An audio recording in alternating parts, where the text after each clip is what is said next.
Y pues hoy vamos a hablar de un tema interesante, es el accidente cerebrovascular.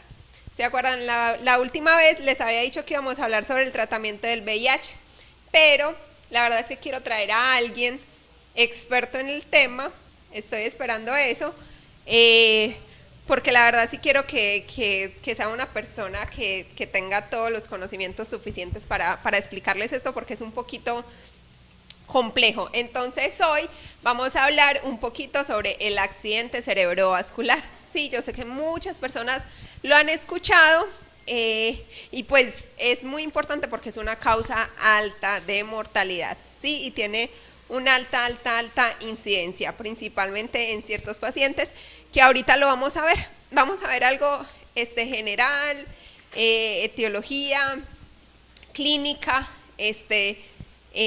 factores de riesgo y tratamiento, ¿sí? Bueno, el accidente cerebrovascular, como muchos saben, pues lo podemos dividir en varias causas, entonces lo vamos a ir dividiendo. Todos saben que hay dos tipos de accidente, o la mayoría de las personas sabemos que hay dos tipos de accidente cerebrovascular. El que es a causa de una isquemia, ¿sí? Es decir, el que se da porque deja de llegar flujo sanguíneo al cerebro, y el que se da a causa de una hemorragia, ¿sí? Entonces vamos a hablar, hay dos tipos, ¿sí? El tipo isquémico y el tipo hemorrágico.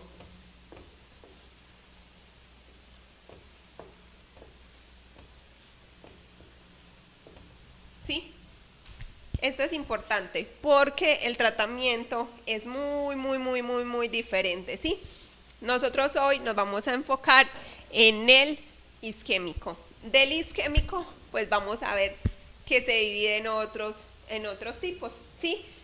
Hay dos principales etiologías de por qué se puede dar el isquémico, sea trombótico o sea embólico, que ahorita vamos a explicar un poquito de eso. Entonces, el isquémico puede ser de origen trombótico o puede ser de origen embólico. Y el hemorrágico pues se va a dividir dependiendo de la zona del cerebro en el que se cause la hemorragia, ¿sí? Entonces vamos a decir que puede ser una hemorragia subaracnoidea o una hemorragia intraparenquimatosa.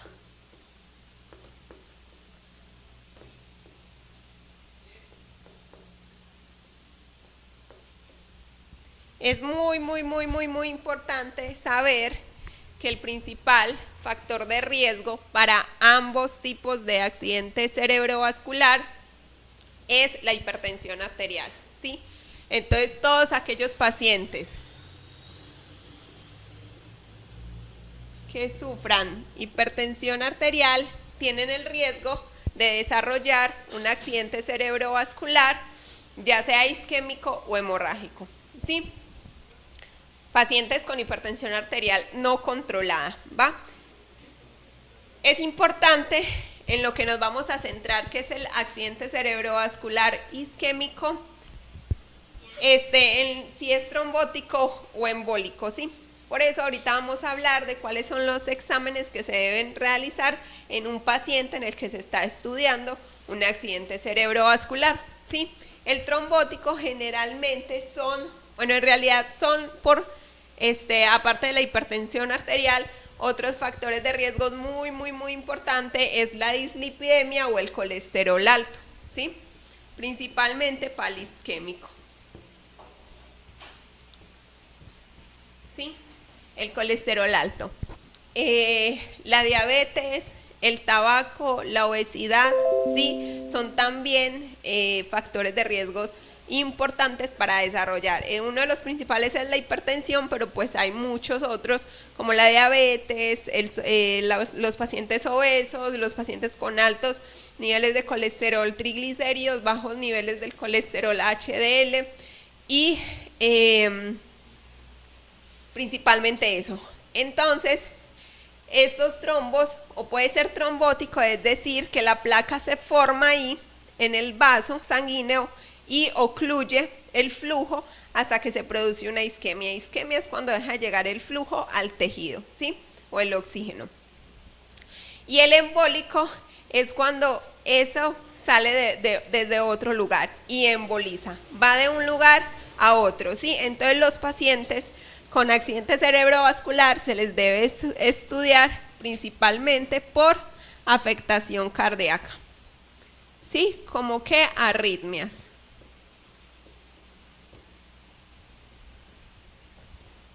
Principalmente, ¿cuál? Principalmente la fibrilación auricular, ¿sí? Entonces ahora vamos a ver qué se le debe hacer a un paciente. Bueno, teniendo este enfoque general, vamos a hablar un poquito que la principal del isquémico, ¿sí? El hemorrágico es otro cuento. Vamos a hablar un poquito que el accidente cerebrovascular de origen isquémico, su principal característica es que el paciente presenta un déficit neurológico focal, ¿sí?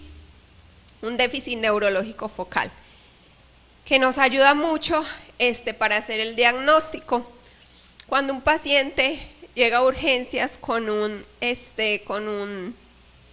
déficit focal.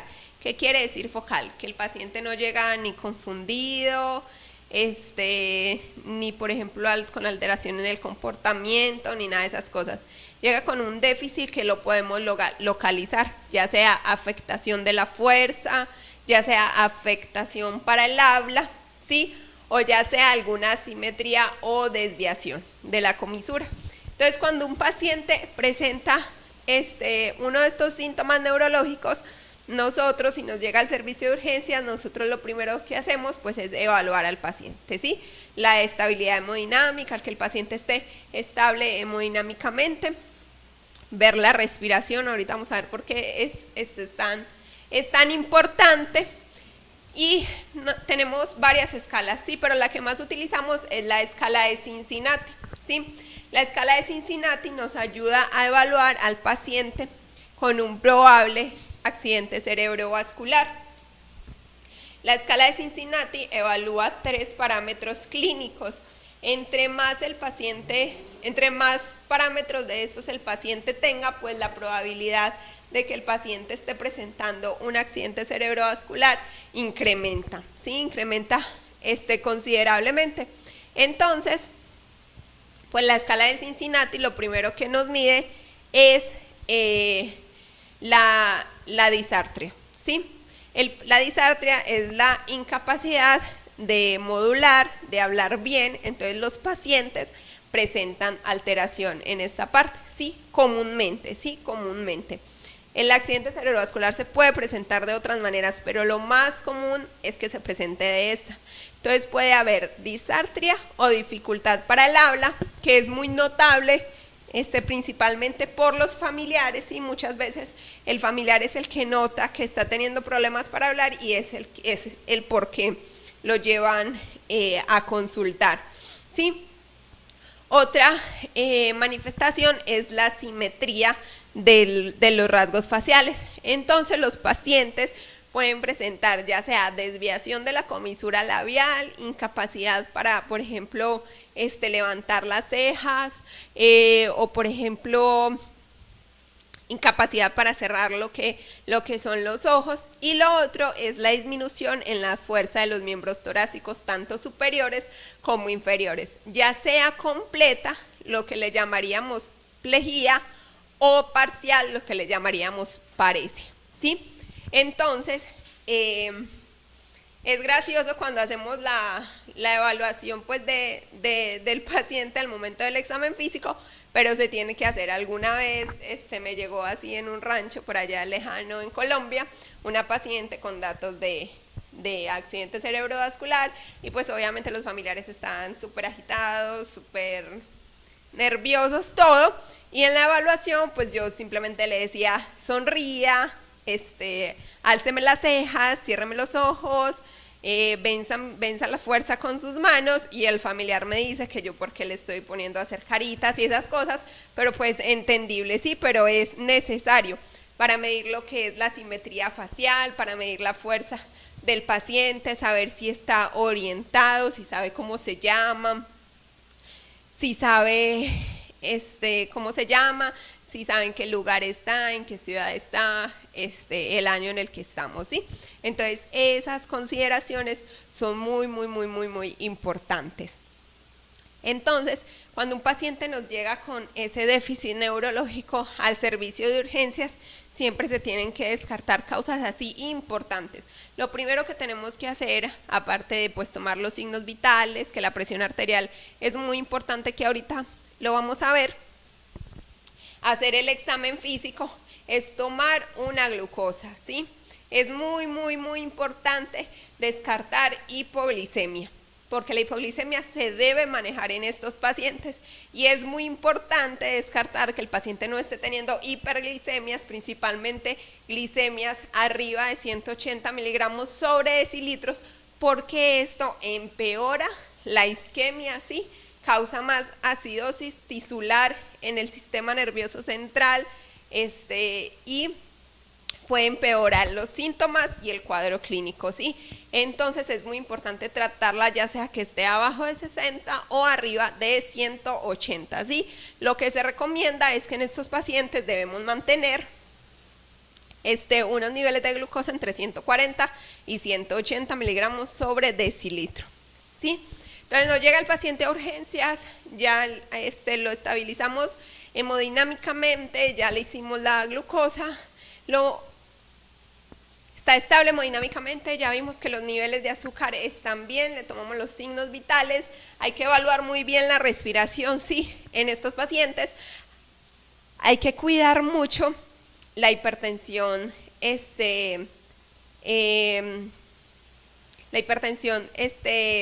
aumento de la presión intracraneal, sí, y uno de los datos que nos habla de que el paciente está con datos de aumento en la presión intracraneal es la afectación del patrón respiratorio.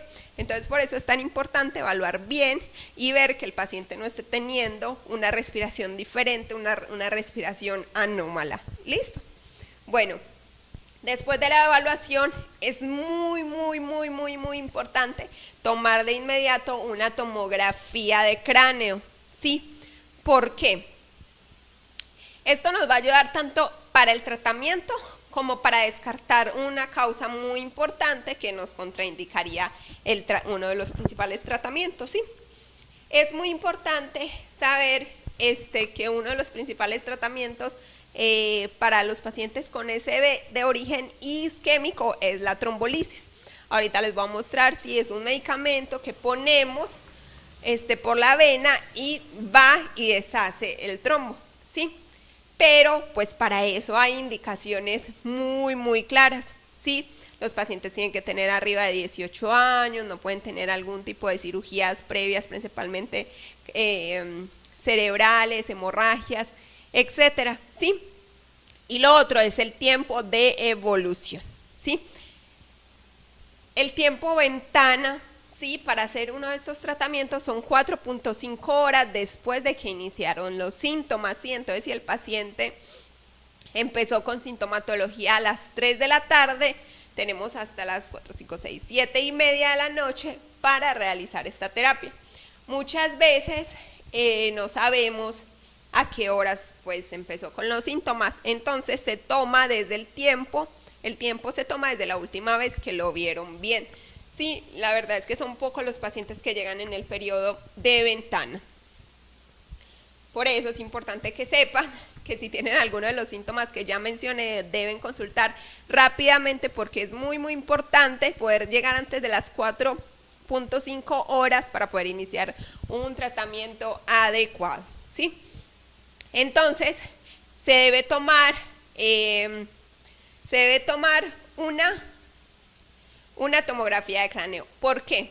Esta tomografía de cráneo que ven aquí en este momento es una isquemia clara, sí, es un infarto extenso.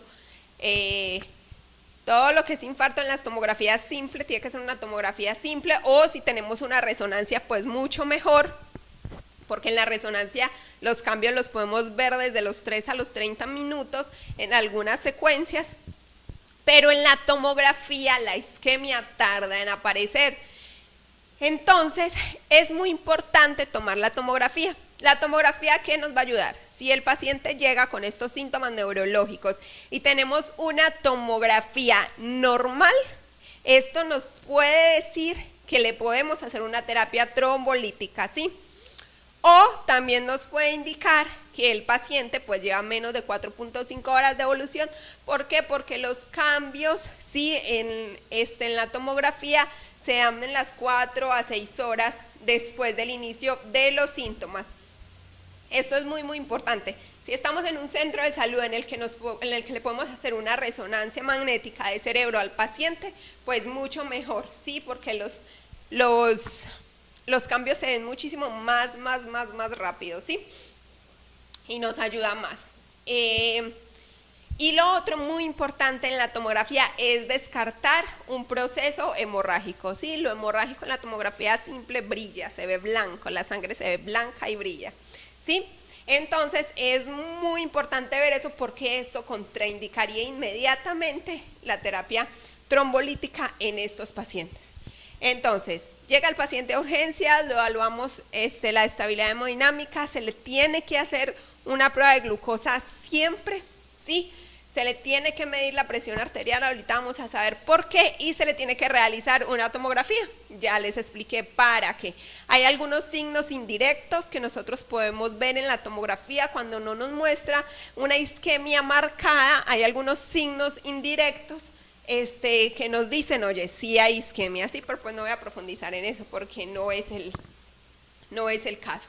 Entonces, bueno, vamos a leer un poquito sobre cómo se debe manejar la presión arterial en estos pacientes y por qué.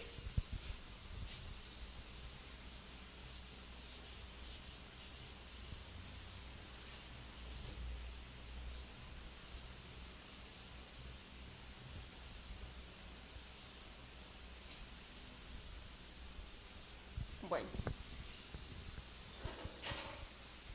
la hipertensión arterial en estos pacientes se va a manejar dependiendo de la terapia que nosotros deseamos dar.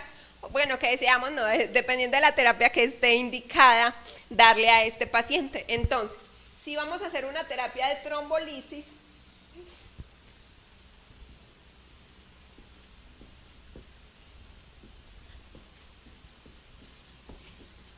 o si no lo vamos a trombolizar.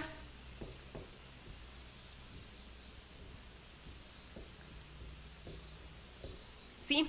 No a todos los pacientes con accidente cerebrovascular se les tiene que manejar la presión arterial, hay indicaciones claras y valores claros, ¿sí? Ahorita les voy a explicar por qué. Bueno, si el paciente lo vamos a trombolizar, la indicación de manejar la presión arterial es únicamente si la presión está arriba de 180, 105. Perdón, 185, 105. ¿Sí? La sistólica y la diastólica. Sí, esta es la indicación únicamente, si, a ver que no se ve por el color. 185, 105. Bueno, esta es la indicación si decimos que le vamos a hacer una terapia de trombolisis a un paciente con que ya tenemos, que tiene clínica de accidente cerebrovascular, que tenemos una tomografía dentro de rangos normales, pues le podríamos iniciar una terapia trombolítica. Sí, la trombolisis, entonces si el paciente le vamos a hacer trombolisis, la indicación es manejar la presión únicamente si está arriba de 180, 105, ¿sí? La idea es mantenerla por debajo de eso, pero no bajarla más de 10 a un 15%. Ahorita vamos a explicar por qué, ahorita. Y si no lo vamos a trombolizar, la presión se va a manejar únicamente si está arriba de 220, 120, ¿sí? Los medicamentos que están, donde hay evidencia y cuáles son los medicamentos que debemos utilizar en este tipo de pacientes son principalmente, o por lo menos los que hay acá, es el labetalol y el nicardipino.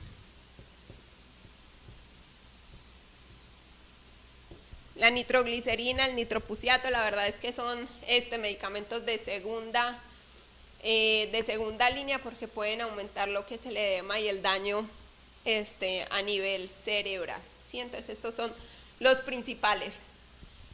¿Por qué?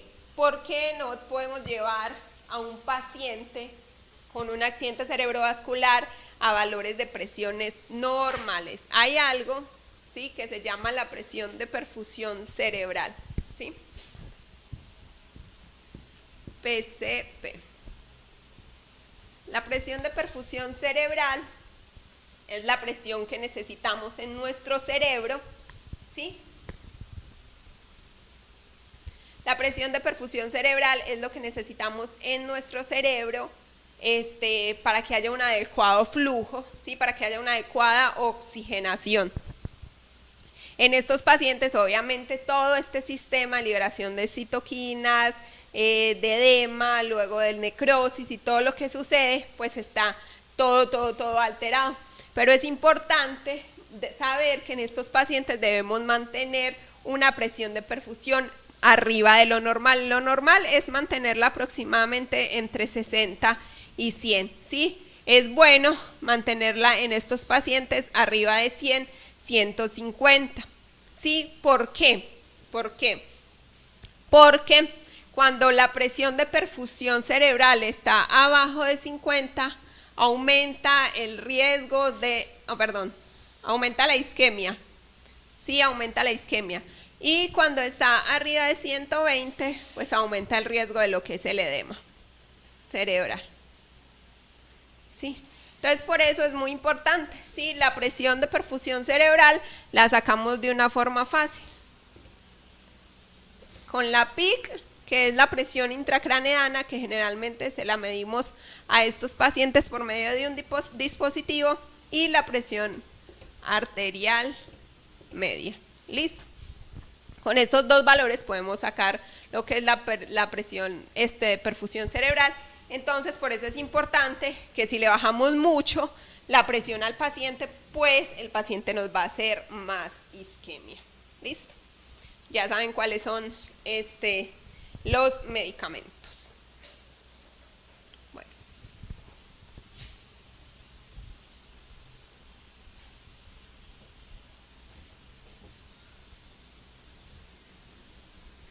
Y en cuanto al tratamiento del agudo, ¿verdad? Porque el paciente es un paciente integral, ¿sí? Al paciente se va con antihipertensivos porque se le debe controlar la presión, ¿sí? Mantenerla mínimo abajo de 130/90 posterior a lo que es el egreso hospitalario. Es muy importante manejar los pacientes con estatinas, ¿sí?, para controlar lo que es el colesterol y tratar de estabilizar lo que es la placa ateromatosa en los vasos. Y otra serie de cosas. Otra cosa es que estos pacientes hacen muy comúnmente fiebre. La fiebre puede empeorar también esto, entonces sí se recomienda hacer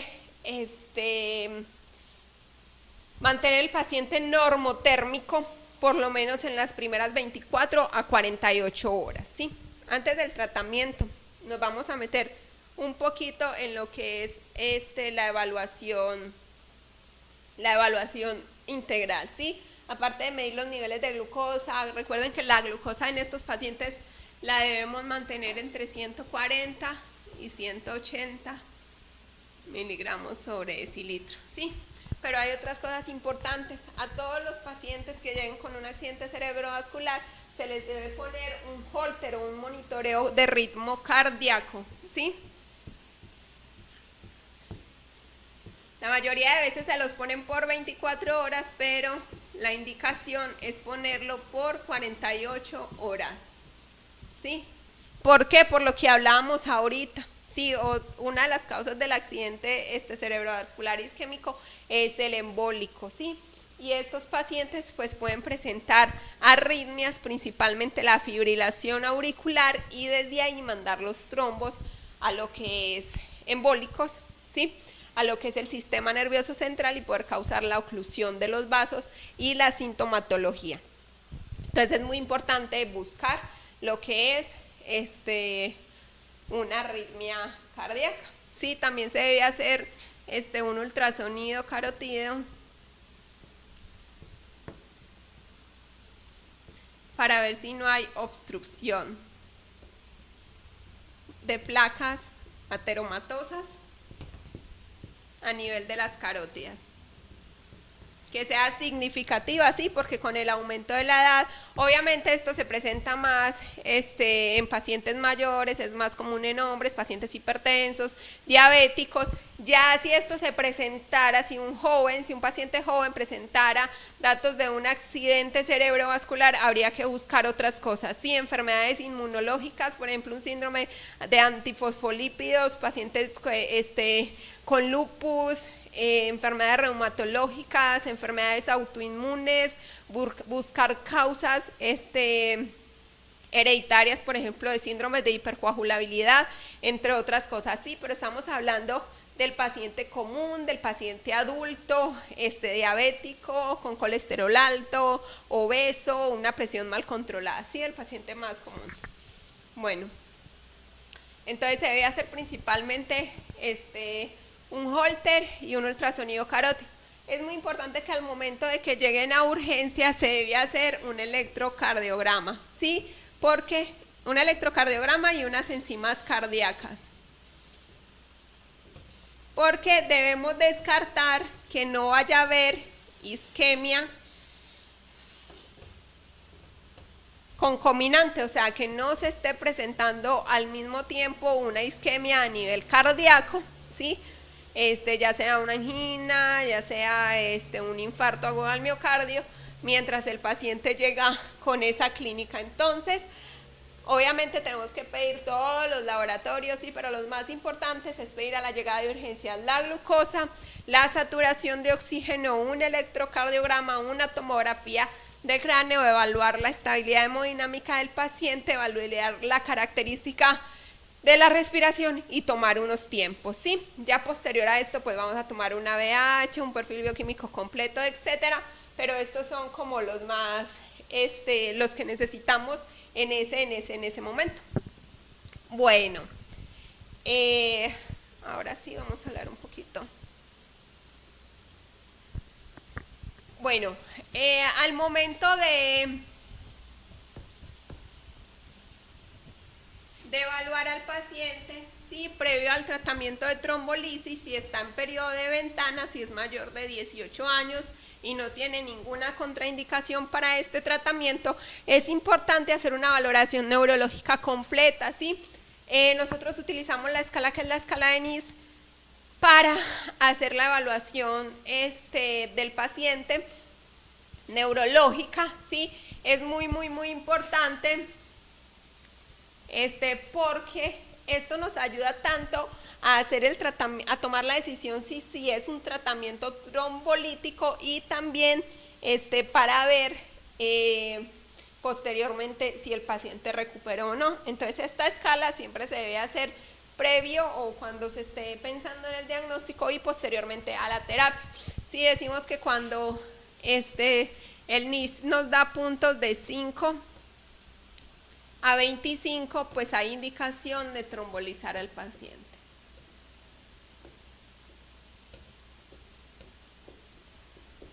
El NIS es una escala que nos evalúa todo lo que es afectación neurológica. Entonces, me encantaría mostrárselos. De hecho, les había traído un video, pero no creo que alcancemos. Sí, pero es evaluar, por ejemplo, la fuerza del paciente en miembros superiores, en miembros inferiores, la capacidad del habla, la orientación del paciente, los movimientos oculares para ver si hay afectación visual o no, etcétera.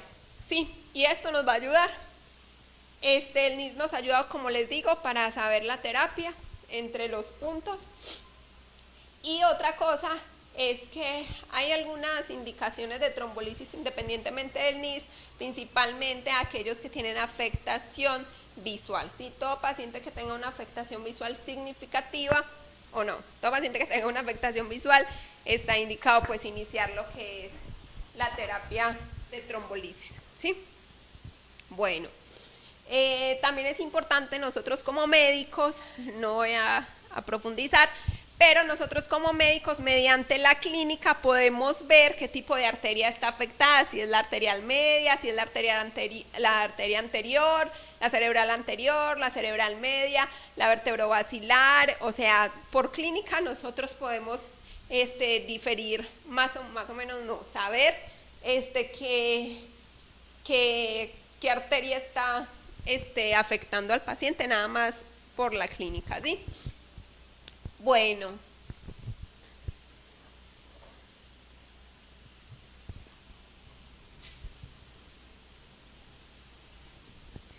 la terapia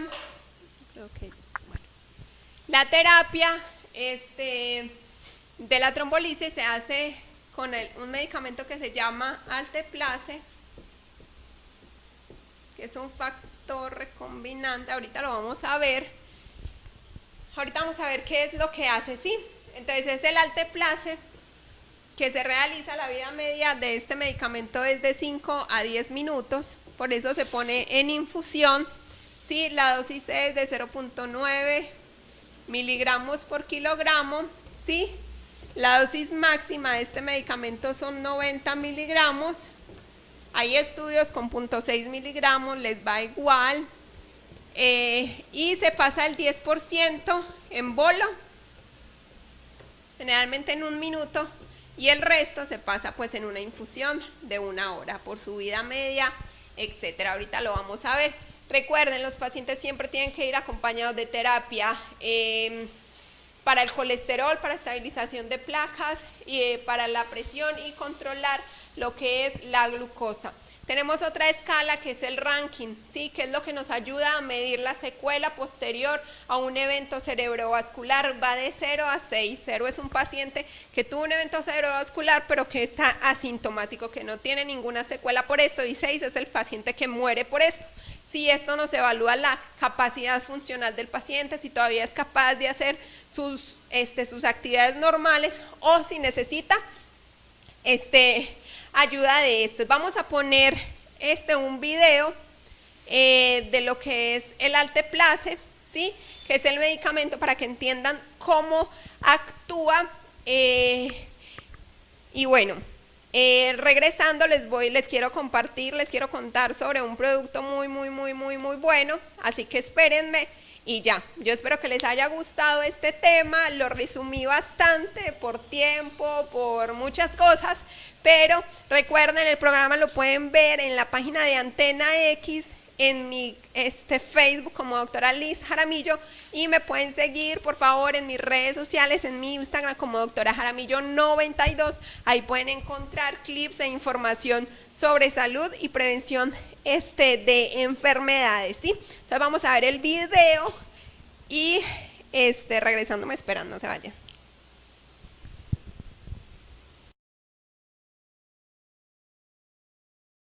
Mecanismo de acción de Alteplase Actilice.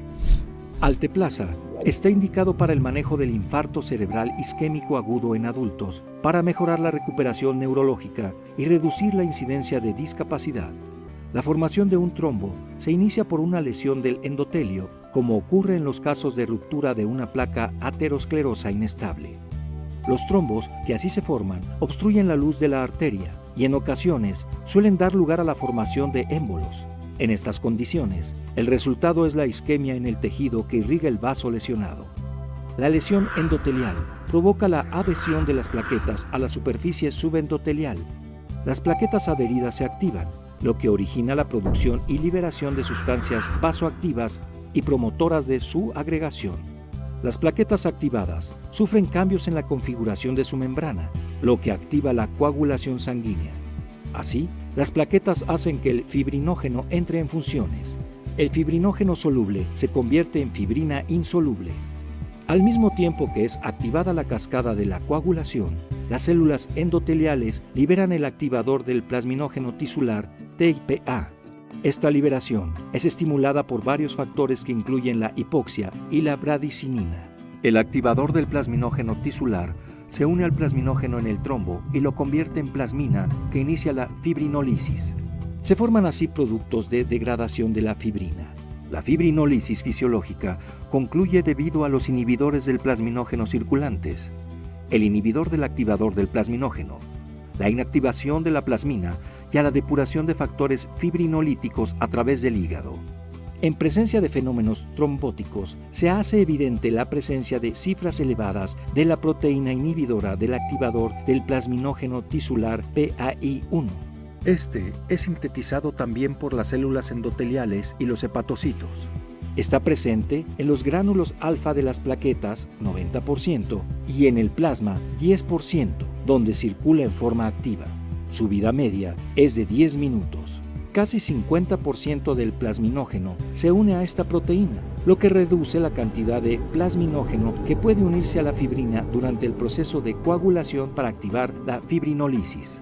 Alteplasa es un agente fibrinolítico formado por una molécula de activador del plasminógeno tisular recombinante obtenida mediante ingeniería genética.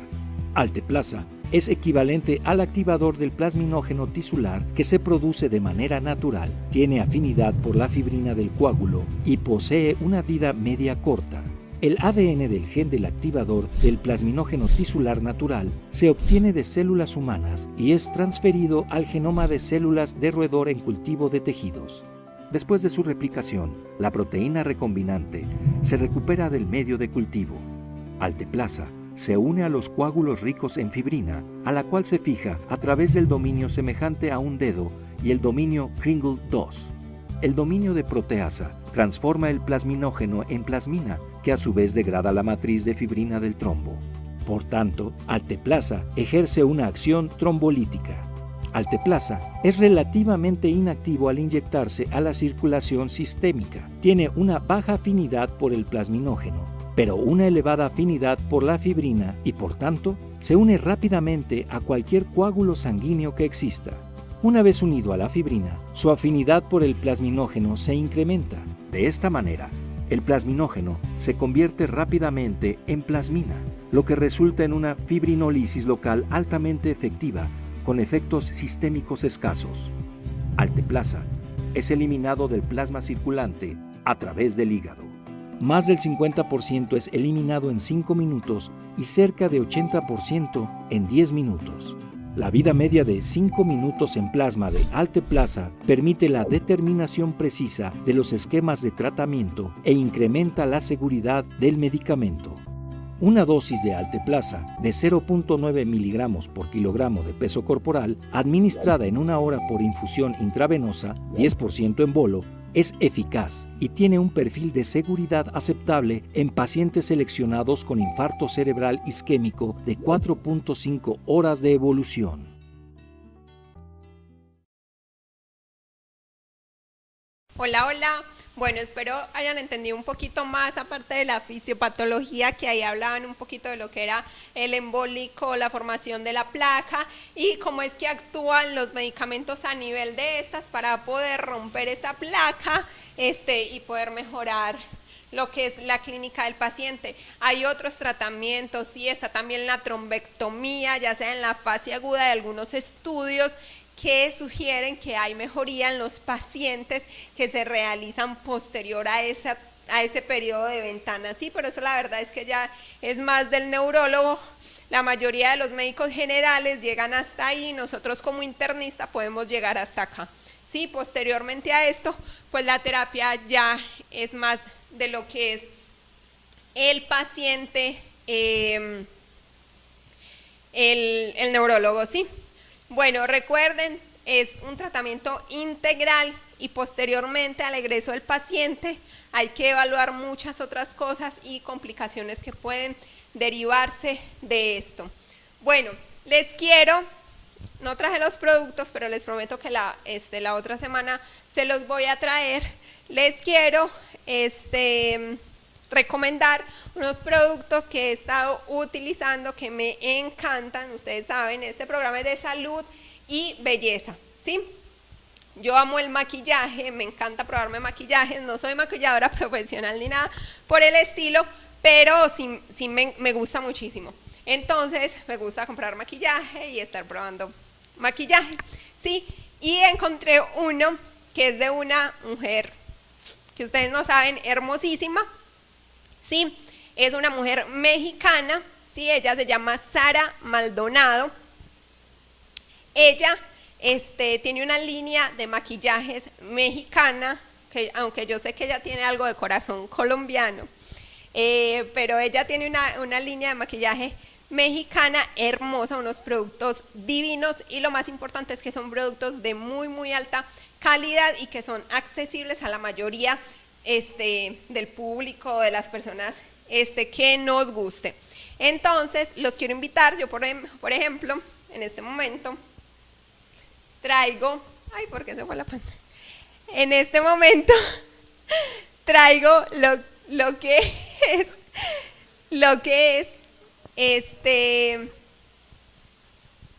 voy a cortar esa parte se va a ir. Ok, estos productos son hermosísimos, ¿sí? Y lo más importante es la calidad del producto, ¿sí? Es de muy buena calidad y casi todos están accesibles al público, a la gente que le gusta comprar. Yo no soy maquilladora profesional, ya saben, pero por ejemplo yo en este momento tengo un labial de Sara Maldonado. Me encanta porque son muy suaves, ¿sí? No es esos labiales mate que uno siente que tiene una pasta en la boca, no, es suave, cremosito, pero ni se cae, ni está pesado, ni nada, dura todo el día. Y lo que más me gusta es que no me quiebra mis labios. Sí, también traigo la pomada para las cejas de Sara Maldonado, me encanta. Ustedes saben, los que me conocen saben que para mí las cejas tienen que estar perfectas siempre. Y vende paletas preciosas, vende grillers preciosos, o sea, rubor, contornos, está increíble. Entonces los voy a invitar a las mujeres, que yo sé que nos encanta el maquillaje, y a los hombres también, porque, o sea, a las mujeres no solo se le conquistan con rositas ni con ositos de peluche. Bueno, por lo menos yo no soy ese tipo de mujer. Yo prefiero que me den ropa, zapatos, carteras, maquillaje, a que me lleguen con un oso de peluche. Pues eso lo dejo ahí. En cambio las otras cosas les puedo dar utilidad. Así que si alguien me quiere conquistar o quiere conquistar a una amiga, pues manden maquillaje de Sara Maldonado Cosmetics. Sí, así que entren a la página de Sara Maldonado Cosmetics, es saramaldonado.mx, ahí pueden ver todo. Aparte de unas promociones muy buenas, yo les voy a dar mi código de descuento, es LIZ, LIZ10. Con este código de descuento ustedes pueden comprar únicamente en línea y les van a hacer el 10% de descuento en su compra total. Aparte, si compran más de 1,000 pesos mexicanos, igual o mayor a 1,000, el envío es totalmente gratis. Hacen envíos a toda la República Mexicana. Y lo otro es que por este mes, que quedan 4 días del mes, si compran más de 1,500 pesos, van a tener un curso de automaquillaje gratis. Sí, el curso está carísimo, pero eso es solo por este mes. Si lo quieren presencial en una de las sucursales de Sara Maldonado en la ciudad de Monterrey, las personas que vivan en la ciudad de Monterrey, y si no, a las personas que estén fuera de Monterrey y vivan en otra ciudad de México, se puede hacer por medio de online con Sara Maldonado, con su certificado y todo. Así que por favor vayan, chequen la página y chequen mi Instagram, sí, el Instagram de Antena X, YouTube Antena X, y mi Instagram doctora Liz, doctora Jaramillo 92. Ahí pueden encontrar muchas cosas interesantes. Bueno, yo espero les haya gustado el tema. Escríbanme porque quiero hacer un programa tal vez de maquillaje, tal vez como enseñar a maquillar a las personas, o si quieren que mejor sigamos hablando de temas de salud, pero le podemos meter a eso cuidados de la piel, qué productos, qué ingredientes en los productos son importantes para un cuidado de la piel. Entonces me escriben a ver si les parece buena la idea, o no. Bueno, espero les haya gustado mucho el tema de accidente cerebrovascular de origen isquémico, ¿sí? Después tocamos el de origen hemorrágico, que una de las principales causas de la hemorragia subaracnoidea es la ruptura de un aneurisma cerebral o una malformación arteriovenosa en el cerebro. Pero pues este es otro tema que necesitaríamos otro programa completo. Les agradezco mucho a todos los que se conectan a ver mi programa, a los que me dejan mensaje y a los que me siguen en las redes sociales. Sigan también, por favor, Antena X. Acá tenemos también los teléfonos de Antena X en la pantalla, en el lado inferior, por si tienen alguna duda. Recuerden seguirnos en Facebook como Antena X. En YouTube se montan todos los programas del canal. Es Antena X y en mis redes sociales. Les mando un beso, les agradezco mucho y nos vemos el siguiente jueves. Bye, bye.